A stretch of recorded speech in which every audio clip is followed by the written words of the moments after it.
Hola queridos amigos, qué gusto saludarles nuevamente. Vamos a continuar con esta tercera parte del tema, la historia de la salvación. Y como ya es una costumbre, vamos a ponernos en la presencia del Señor.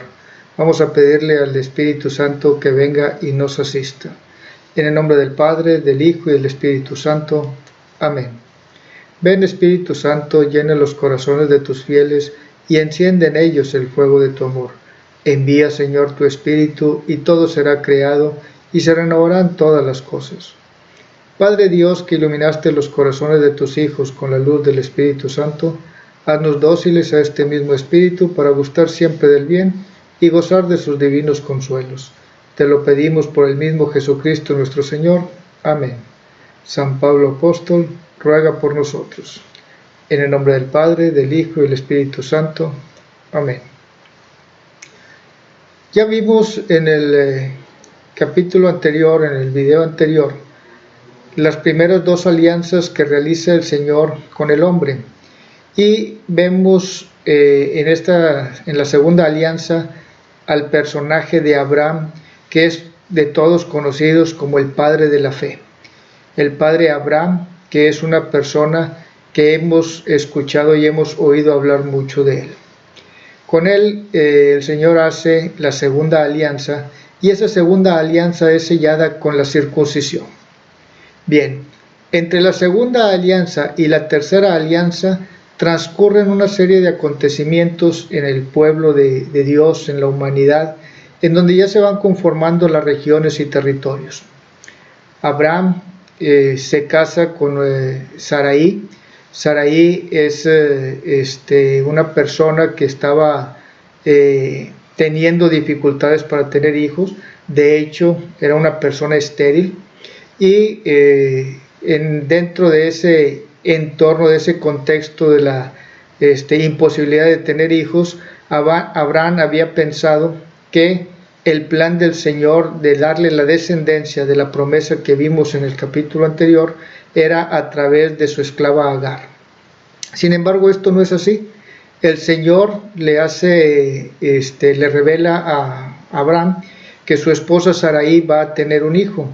Sarai, después de que tiene a su hijo Isaac, y el Señor le cambia el nombre de Sarai, pasa a llamarse Sara. Este cambio se da porque Sarai significa mi princesa. Sin embargo, Sara significa madre de naciones. Por ese motivo se hace el cambio en el nombre de la persona. En el transcurso de la historia de las Sagradas Escrituras, vemos a distintas personas que se les cambia el nombre. Hoy vemos precisamente el caso de Sarai, que se cambia por el nombre de Sara. Más adelante, en este mismo capítulo, vamos a ver también el cambio de nombre de otro personaje importante en la historia de la salvación. Pero regresemos con el caso de Sara. Sara no creía que fuera a tener un hijo. El ángel del Señor le dijo: dentro de un año volveré y ya habrás tenido un hijo. Se retira el ángel del Señor y le dice a Abraham que va a destruir Sodoma y Gomorra. Sodoma y Gomorra, todos hemos escuchado de manera como leyenda urbana la destrucción de Sodoma y Gomorra. Sodoma y Gomorra eran unas ciudades o unos pueblos en donde reinaba el pecado. Había mucha perdición, había mucha homosexualidad, y era una situación que al Señor ya le había cansado, y decide destruir Sodoma y Gomorra. Sin embargo, Abraham intercede, trata de evitar la destrucción, y le dice: Señor, si encuentras 50 justos, por esos 50 justos vas a castigarlos, vas a permitir que ellos mueran junto con los culpables. Y el Señor le dice: si encuentro 50 justos o 50 inocentes, no destruiré Sodoma y Gomorra. Abraham le sigue insistiendo: no se enoje mi Señor, pero ¿qué pasa si en lugar de 50 solamente son 45?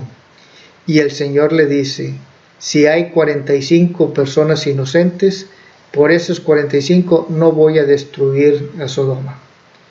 Abraham vuelve a insistir: ¿y qué pasa si en lugar de 45 son solamente 40? Y el Señor nuevamente le vuelve a responder: si encuentro 40 personas inocentes, en atención a esas 40 personas inocentes, no destruiré Sodoma y Gomorra. Sigue insistiendo Abraham y le dice: no se enoje, mi señor. Abraham era una persona muy insistente en su intercesión, tenía la semilla del bien. Y dice: si no son 40, son solamente 30. Y le dice el Señor: si encuentro 30 personas justas o 30 personas inocentes, en atención a esas 30 personas no destruiré Sodoma y Gomorra. Y así continúa Abraham, y al final llega y le dice: Señor, ¿y si solamente son 10? Y el Señor le dice: si son solamente 10 personas, por esas 10 personas inocentes no destruiré Sodoma y Gomorra. La realidad es que Sodoma y Gomorra no tuvo las 10 personas inocentes y fueron destruidas por el Señor. Pero continuemos con la historia y regresemos nuevamente con Abraham. Pasa el año, Abraham tiene al hijo Isaac y nace de Sara, o de Sarai, que cambia su nombre a Sara. Sara ya era una persona de la tercera edad, era una persona que ya tenía mucho tiempo de haber dejado sus periodos de menstruación, y ella no creía que iba a tener un hijo. Sin embargo, para Dios no hay nada imposible, y vemos a lo largo de la historia de las Sagradas Escrituras distintas mujeres que eran estériles y pudieron tener hijo. Esa esterilidad de alguna manera puede prefigurar que una persona, cualquier mujer pueda tener un hijo, porque para Dios no hay nada imposible. Lo vimos también con Isabel, lo hemos visto con otras personas más. Bien, cuando tiene Abraham su hijo legítimo con Sara, su esposa, se da un conflicto, porque tenía otro hijo con la esclava Agar. Entonces empiezan los problemas familiares, empieza un conflicto, y los conflictos llevan a que tengan que expulsar a Agar con su hijo Ismael. Agar e Ismael son expulsados de la familia, ya no pertenecen más a la casa de Abraham, y Abraham se queda con su hijo Isaac. Van pasando los años y el Señor le pone a prueba a Abraham su fe. Pone una prueba en donde le dice: Abraham, quiero que me des en sacrificio a tu hijo Isaac. Y Abraham, consciente de que Dios es todopoderoso y que la promesa de Dios sabe cómo la va a cumplir, no escatima y decide ir a ofrecerle a Isaac su hijo. Se dirige hacia un lugar que se llama Mamre. Ahí llega, en el camino llevaban la leña para ofrecerlo en sacrificio, el holocausto. Isaac, de una manera inocente, le pregunta: aquí llevamos la leña, pero ¿dónde vamos a tener el animal que vamos a ofrecer en sacrificio al Señor? Y Abraham le dice: el Señor proveerá. Y Isaac no sabía lo que el Señor le había pedido a Abraham, no sabía que en ese caminar Abraham tenía en mente ofrecerlo en sacrificio. Al llegar al lugar que el Señor le había señalado en Mamre, ahí estaba la piedra que serviría como altar. Acuesta a Israel, prepara la leña para ofrecerlo, y antes de que baje el hacha para matarlo, le dice el Señor: Abraham, Abraham, no descargues tu fuerza contra tu hijo, ya veo que temes al Señor, y por esto que has hecho, el Señor te bendecirá abundantemente. Y ahí entre las ramas hay un carnero que está enredado. Tómalo y mátalo para que sea el que me ofrezcas en sacrificio. De esta manera Isaac conserva la vida. El Señor puso a prueba la fe de Abraham, y a partir de ese momento se considera a Abraham como el padre de la fe, porque la fe en el Señor fue absoluta y no dudó en entregarle a su hijo. Y esto prefigura lo que va a hacer con posterioridad el sacrificio de Jesús, donde el Señor ofrece en sacrificio a su propio Hijo. La prefigura de Abraham de ofrecer a su hijo no llega a concretarse, pero sí Abraham lo ofreció como el Señor se lo había pedido. Bien, Isaac pasa el tiempo, se casa con una persona que se llama Rebeca y tienen 2 hijos mellizos. Sus hijos son Esaú y Jacob. Sin embargo, el mayor de los hijos, Esaú, renuncia a los derechos de hijo mayor del primogénito y se los cede a Jacob. Y Rebeca por ahí también interviene para que en su lecho de muerte Isaac, a quien bendiga y le dé los derechos de hijo mayor, sea precisamente a Jacob. Jacob es una persona que posteriormente se cambiaría su nombre por el de Israel, que es así como vimos que cambia su nombre Sarai, también Jacob cambia su nombre por el de Israel. Israel, el cambio se da porque Israel significa el que pelea junto a Dios o el que pelea con Dios, pelea aliado con Dios. Entonces Jacob cambia su nombre por Israel. En adelante, en el desarrollo de este tema, cada vez que hablemos de Jacob o mencionemos a Israel, nos estamos refiriendo a la misma persona. Israel tiene 12 hijos. Israel se casa con una persona que se llama Lía, pero realmente de quien estaba enamorado era de su hermana Raquel. Lía y Raquel eran hermanas, Lía era mayor, y cuando Jacob va a pedir en matrimonio a Raquel, Letán, que era el papá, les dice: no puedes tomar a Raquel como esposa si no has tomado primero como esposa a Lía, que es la hermana mayor. Toma entonces Israel por esposa a Lía. Con Lía tiene 6 hijos. El mayor es Rubén, después está Simeón, Leví y Judá, son los primeros 4 hijos. Como él estaba teniendo hijos con Lía, Raquel se pone celosa y se empiezan a haber conflictos, pero Raquel también quería tener hijos, pero no podía tenerlos. Entonces Raquel le dice: toma a mi esclava y únete a ella para que te dé hijos como si fueran míos. De esa manera Raquel le da a su esclava Bilha o Bilha y tiene 2 hijos con ella Israel. Esos 2 hijos que tiene Israel los considera inicialmente como suyos Raquel. Al ver Lía que también tenía hijos con la esclava de su hermana Raquel, ella también le dice: bueno, ten hijos con mi esclava. Y de esa manera Lía le da la esclava a Israel y le da a su esclava Silpa, y tiene otros 2 hijos con esa esclava. Posteriormente Lía vuelve otra vez a quedar encinta y nuevamente tiene otros 2 hijos. Raquel el Señor ve el sufrimiento de Raquel y le concede al final darle 2 hijos que son José y Benjamín. De esta manera Israel tiene 12 hijos, 6 pertenecen o de Lía con Lía, 2 con Silpa, que es que es la esclava de Lía, y 2 con Bilha, que es la esclava de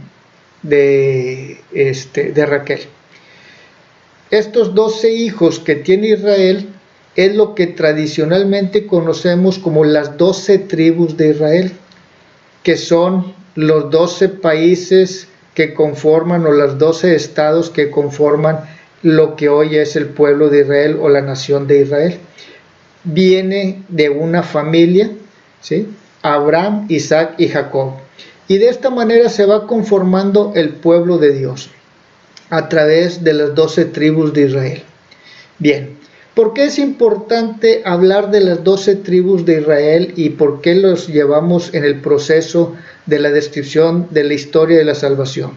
Porque para que podamos entender la tercera alianza, necesitamos saber cómo se conformó, porque esa tercera alianza ya es con el pueblo de Israel. Y esa tercera alianza se da en un entorno en donde el pueblo ya vivía en una esclavitud. Pero ¿cómo llegó ese pueblo a ser esclavo? Y es precisamente conociendo cómo se va integrando. Vemos la figura de Abraham, vemos a su hijo Isaac y vemos a su hijo Jacob, que es Israel. Y ahí en Israel es donde se dan las 12 tribus. Bien, de los 12 hijos que tuvo Israel, los 2 que más quería eran los de Raquel, porque era la mujer a la que amaba, con la que desde inicio se quería casar. Y esos 2 hijos que le dio Raquel eran los preferidos de Israel: José y Benjamín. José tenía un don muy especial que Dios le había concedido, y es lo que conocemos nosotros como José el Soñador, o la historia de José el Soñador. Bueno, esa historia de José el Soñador es una historia real y forma parte de las Sagradas Escrituras. Y vemos nosotros que José en sueños le dice a sus hermanos que él soñó que había 12 manojos de trigo. Cada uno de los hermanos era uno de los manojos de trigo, y el del manojo que era José era el más grande y espigado, y los demás se doblaban y se postraban como en forma de reverencia con eso. También tuvo otro sueño José, que lo comparte con sus hermanos, en donde les dice que soñó que el sol y 11 estrellas se estaban postrando y de rodillas ante él. Los hermanos de José le tenían envidia, le tenían coraje, por eso que soñaba, y porque creían que José les estaba diciendo de una manera arrogante que ellos lo iban a tener que reverenciar y adorar. Y eso les molestó tanto a los hermanos que decidieron matarlo. Se fueron un día de cacería, y los hermanos que habían decidido matarlo cambian de opinión. Iba pasando una caravana de mercaderes, de ismaelitas, eran comerciantes, y deciden venderlo. Recordemos que estamos hablando de comunidades primitivas en donde la esclavitud formaba parte de la cultura existente en esas comunidades. Lo venden como esclavo y le dicen: vamos a decirle a nuestro padre que un animal feroz lo devoró, y le llevaremos las pieles con las que vestía y le diremos: aquí está la piel de que lo encontramos, un animal lo devoró. Así lo hacen, le llevan a Jacob o a Israel, le llevan la piel que había sido con la que vestía su hijo José, y le dicen que un animal lo mató. Continúa la vida de José. Lo que parece ser una desgracia, Dios tiene un plan, y eso también nosotros tenemos que entenderlo. Todo lo que nos sucede, que podamos pensar que es una adversidad, para Dios tiene un porqué. Dios tiene un plan de salvación, y en ese plan de salvación vemos episodios o vemos capítulos que en primera instancia pudiéramos no entender. ¿Cómo es posible que José sea vendido? Todos pudiéramos pensar que es una tragedia, para Jacob, que sus hijos le digan que lo han matado. Bien, cuando llegan a Egipto los mercaderes, los comerciantes ismaelitas, estamos hablando porque ya pertenecían de la familia de Ismael, el hijo también de Abraham, pero de su esclava Agar. Entonces llegan a Egipto, y en Egipto lo venden a un funcionario que se llama Potifar. Este funcionario era muy allegado al faraón, era una persona de muy alto nivel, y rápidamente vio que José gozaba de un don especial, de un talento especial, porque Dios estaba en todo en lo que hacía José. Todo lo que hacía José era bendecido, y de esa manera el Potifar le llegó a tener un gran aprecio, que lo nombró prácticamente su asistente, su secretario. Estaba gozando de muy alta estima de Potifar. Sin embargo, la esposa de Potifar se enamora de José. José, muy respetuoso de Dios, dice: yo no puedo tocar a la esposa de mi Señor. Esto es lo mismo que en otras ocasiones hemos comentado. Esto prefigura a San José, que dice: yo no puedo tocar a la esposa de mi Señor. San José, conocedor de las Sagradas Escrituras, tiene la misión y la encomienda de custodiar y cuidar a la Santísima Virgen María, pero sabe que es esposa del Espíritu Santo. Por eso José jamás tuvo el deseo de tocar a la Santísima Virgen María. Así es como José, el de nuestra historia del Génesis, José el soñador, le dice a la señora: yo soy incapaz de tocar a la esposa de mi Señor. Ella le dice: si no me tomas, desgarraré mi ropa, gritaré y diré que tú me querías tomar a la fuerza. Y José le dice que no la va a tocar, que él va a respetar a su amo, que es Potifar. Entonces la esposa de Potifar se desgarra la ropa y empieza a gritar que José había querido abusar de ella. Lo está difamando, lo está calumniando, y eso le trae consecuencias a José. Potifar se decepciona tanto que lo manda a arrestar y lo mandan a la cárcel. Estando en la cárcel, José se encuentra que un día llegan ahí dos funcionarios del faraón. No eran funcionarios, dos servidores del faraón. Uno era el copero y otra era el panadero. Al poco tiempo de estar el copero y el panadero en la cárcel con José, los dos tienen un sueño, se lo comparten a José ese sueño, y José les dice: uno de ustedes dos, o al que era el copero, le dice: el faraón va a tener una fiesta y los va a mandar llamar a los dos. Al copero lo restituirá en sus funciones para que siga siendo el copero del rey, y al panadero lo mandará a ahorcar, lo ejecutará, será condenado a muerte. Y efectivamente así sucede. Y le dice José al copero: cuando estés nuevamente en el palacio con el faraón, acuérdate de mí, que estoy aquí de manera inocente, de manera injusta. Y el copero le dice que le hablará de él al faraón para que lo libere. Cuando el copero ya hubo salido, resulta que se le olvida esa promesa que le hizo a José de hablarle de su caso al faraón, y pasaron 2 años. Y después de esos 2 años, el faraón tiene unos sueños, y esos sueños que tiene el faraón le habla a los sabios de Egipto, y ninguno se los puede explicar qué significan. Entonces el copero le dice: Señor, yo recuerdo que cuando estuve en la cárcel había ahí una persona que de manera injusta había sido condenado, y él tenía el poder de adivinar los sueños. De esa manera lleva a José con el faraón, y el faraón le explica sus sueños. Los sueños que tuvo el faraón indicaban que habría 7 años de abundancia y después 7 años de escasez. El faraón le dijo que soñó que había 7 vacas flacas que se comían a las 7 vacas gordas, y aún así, a pesar de haberse comido las 7 vacas flacas a las vacas gordas, las vacas no engordaban y seguían flacas. Estos 7 años de abundancia y después 7 años de escasez, le pregunta el faraón a José: ¿y qué es lo que debo de hacer? Y le dice José: hay que establecer un programa para que en estos 7 años de abundancia que va a haber, se recolecte la mayor cantidad posible de trigo, y con ese trigo se pueden subsistir los 7 años que habrá de escasez, que habrá de sequía, que habrá de pobreza.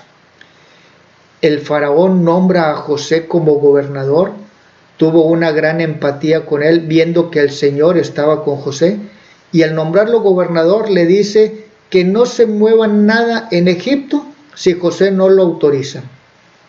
De esa manera José empieza a tener una función para administrar y recaudar las cosechas, de tal manera que se pueda preparar para subsistir durante los días de los 7 años de pobreza. Transcurren los 7 años de abundancia y empiezan los 7 años de pobreza. Cuando empiezan los 7 años de pobreza, esa pobreza alcanzó la región de Canaán.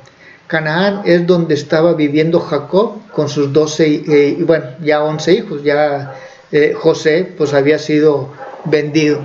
De tal manera que en el momento en que hay pobreza, ellos saben que en Egipto se prepararon y en Egipto hay trigo, hay grano de trigo. Y les dicen, vamos a ir a pedir, vamos a ir a comprar trigo, porque si no compramos nos vamos a morir de hambre. Jacob, Israel, les dice que Benjamín no va en ese viaje. Benjamín era el hijo menor y dice, es un viaje peligroso, ya perdí a mi hijo José, no quiero perder también a Benjamín. Y resulta que se van los 10 hijos, se van sin Benjamín y se presentan ante el gobernador de Egipto. Y al llegar, los 10 hermanos le hacen reverencia a José. Lo que José había soñado, motivo por el cual fue vendido, ahí se estaba cumpliendo. Los hermanos se estaban postrando ante José. José no sabía, ellos no sabían que era su hermano José, no lo reconocieron, pero José sí los reconoció. José dio instrucciones a sus sirvientes que les llenaran los costales de trigo y que les pusieran el dinero en el trigo, el dinero que habían pagado, se los pusieran ahí. Sin embargo, José no los dejó ir porque los puso a prueba José y les dijo, ustedes son espías, y los empezó a tratar mal José para lograr lo que querían. Ellos le explicaron que no era cierto, que no eran espías. Le dicen que tenían a su padre, que había tenido su padre 12 hijos, pero que uno de sus hijos ya no estaba con ellos, y le dicen porque lo mató un animal salvaje. José sabía perfectamente toda la historia y dice, bueno, ¿y por qué no vino el hijo menor? El hijo de ese que me están hablando, que es el más pequeño, el Benjamín. Tráiganmelo y les daré trigo. Si no, ahorita van a llevar solamente provisiones. Se va a quedar uno de ustedes aquí en la cárcel para demostrarme que lo que me están diciendo es cierto. Y quiero que me traigan al hijo menor, a Benjamín. Ellos se regresan, se queda uno de los hijos preso, se queda ahí en la cárcel, y cuando llegan con Jacob le dicen, necesitamos llevar a Benjamín, si no, no nos va a dar más trigo, y necesitamos liberar a Simeón, que es el hijo que se había quedado.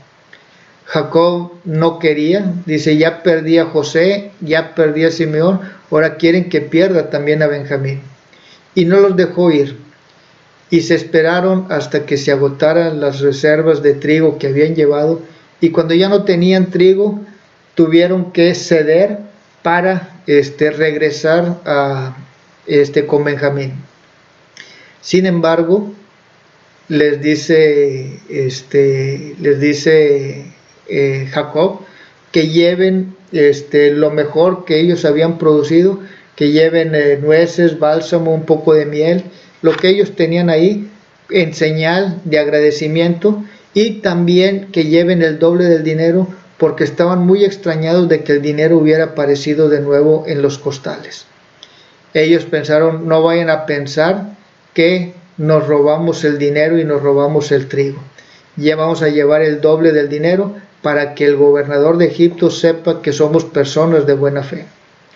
Y se van nuevamente a Egipto con Benjamín, y al llegar nuevamente le rinden pleitesías. Ve José a su hermano Benjamín, ordena que haya una comida y una ceremonia en su casa.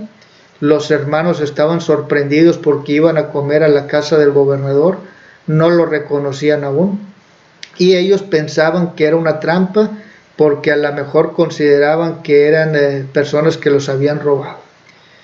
Ya les dice el mayordomo, le dice, no se preocupen, el gobernador quiere comer con ustedes. Después de comer, les dice que les preparen trigo, que les preparen todo lo que los animales, las carretas pueden cargar, para que se regresen a su tierra Canaán, y les da una instrucción a los mayordomos. En los costales o en el costal del hermano menor, pongan la copa con la que yo tomo aquí en mi palacio, en mi casa, una copa de plata, y además pónganles el dinero también. En la mañana muy temprano parten de regreso a Canaán, y al poco tiempo de haber partido los alcanza el mayordomo y les dice, así es como le pagan al gobernador todo el bien que ha hecho por ustedes. Ellos sorprendidos le dicen, ¿de qué nos habla? Dice, ustedes le robaron al gobernador la copa con la que él come en su casa. Y ellos le dicen, eso no es posible. Si así es, todos nosotros, que muera el que tenga la copa, y todos los demás nos convertimos en sus esclavos. Y les dice el mayordomo, no es necesario, solamente se quedará como esclavo aquel en el que encontremos la copa. Y la instrucción era empezar a revisar los costales, empezando por el hermano mayor hasta llegar al hermano menor, que era donde sabía que habían sembrado la copa para que detuvieran a Benjamín.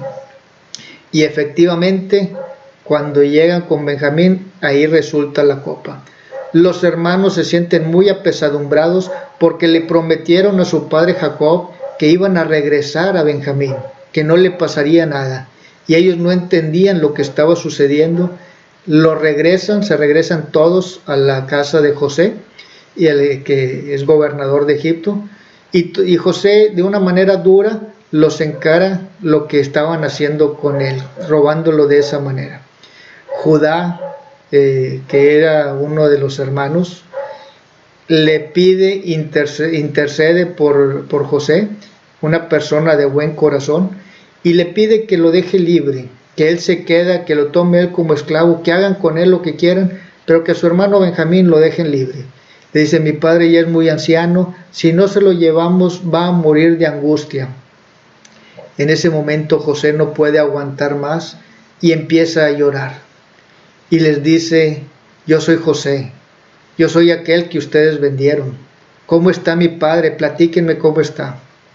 Y todos empiezan a llorar y se forma ahí un momento de reencuentro familiar, donde ellos entienden que todo lo que había estado sucediendo era porque José así lo había establecido para tener nuevamente ese encuentro.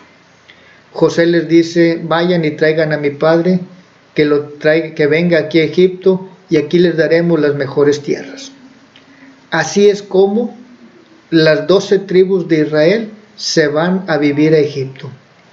En Egipto pasarán los años, se volverán después esclavos, y ahí es donde vendrá la tercera alianza.